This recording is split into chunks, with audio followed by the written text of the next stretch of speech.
According to a new poll from ABC News, 69% of Americans disapprove of President Biden's handling of the increasing inflation. Let's get reaction now from National Taxpayers Union Executive Vice President Brandon Arnold and Independent Women's Forum Economic Policy Center Director Patrice Lee Onwuka. Good to see you both. Thank you for being here.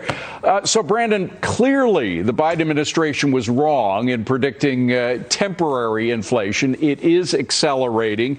And, of course, they haven't stopped that acceleration either. So is it the $1 trillion deficit spending that most Americans blame for the inflation? Or what specifically do they point to as the cause of accelerating inflation?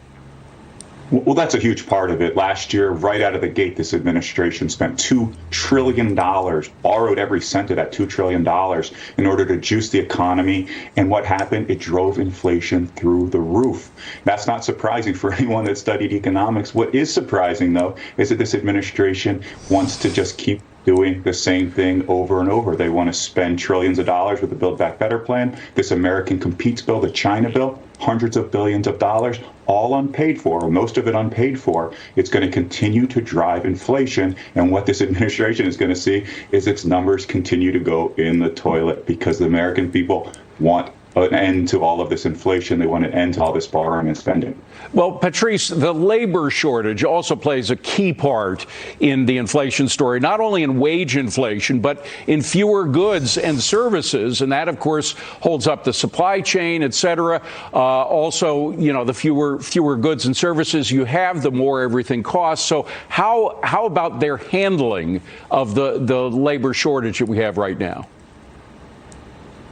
Well, it's interesting that the White House likes to tout low unemployment and rising wages, but they forget that real wages are falling 2.4%, meaning that what you actually take home and are able to spend is less than what you had a year prior. And absolutely, because of rising wages, it's becoming more costly to produce the goods that everyone needs. So I don't think the White House and the administration has a very good idea for how to deal with employment. I mean, so far the ideas we've seen them float over the past year has been to disincentivize work, whether that's the child tax credit extension that was meted out in a monthly payment, whether that was unemployment benefits that were continued, or those wonderful stimulus checks that so many people used and spent on luxury goods, but certainly beefed up their savings. It didn't necessarily push them back out into the workforce. So, you know, I think as we see all of these benefits dissipate, as we see, you know, people they're spending down their savings, I think hopefully that will nudge more people out of the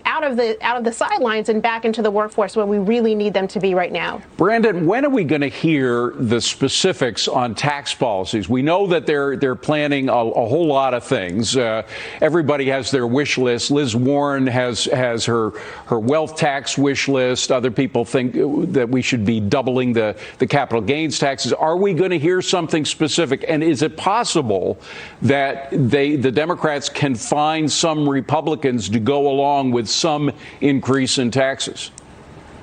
Well, I certainly hope not, because the tax increases that they're talking about would kill hundreds of thousands of American jobs. You look at the global minimum tax, the 15% tax. There is some strong Democratic support behind that. That is something that could certainly be part of a slimmed down Build Back Better plan.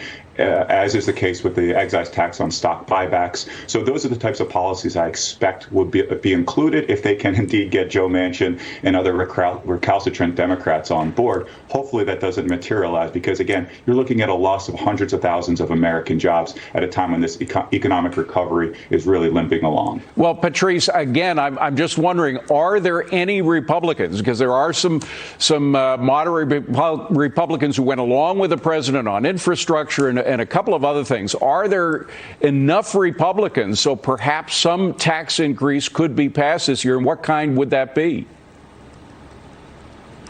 I'm curious to see who those would be. I don't see a lot of Republicans jumping at the prospect of paying for policies that frankly have been driving inflation. And polling suggests, are not popular. BBB is not popular with most Americans right now for that inflationary reason. I mean, I do think there are pieces of the Build Back Better that might be of interest, but they're going to be contentious. The child tax credit extension is a great example. Senator Manchin has said that he's not willing to extend it unless you reintroduce work requirements, for example. But I think there are conservatives who would probably like to see something like that. So, you may gain a couple of Republicans on a few tiny items, but you might lose some of those key Democrats. So I still really don't see any of President Biden's key agenda moving forward this year. Yeah. Patrice, the same poll that showed 69% disapproval of the president's handling on inflation showed 76% of Americans don't like his racial and gender pre-qualifications for a Supreme Court nomination. How can Biden follow through? I know it was a campaign pledge, but if 76% of Americans are against it, how can he follow through with it?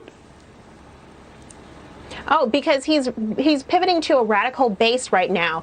The fact that we as a country have moved beyond race and gender as the leading reasons to hire someone or to fire someone, yet he's moving in the opposite direction, tells us that he's only responding to one very narrow group of supporters on the left. Hopefully, I guess he believes that that's going to help him keep those key constituents of black voters or maybe female voters. But you know what we see through the shenanigans, we want the best man or woman in the job, not because of their gender, their X chromosomes, or their skin color, but because they're actually qualified and not going to be super partisan. Bingo. Unfortunately, I'm not looking forward to who he puts up there. Well, we'll see soon enough. Patrice, Brandon, thank you very much. I appreciate you being here.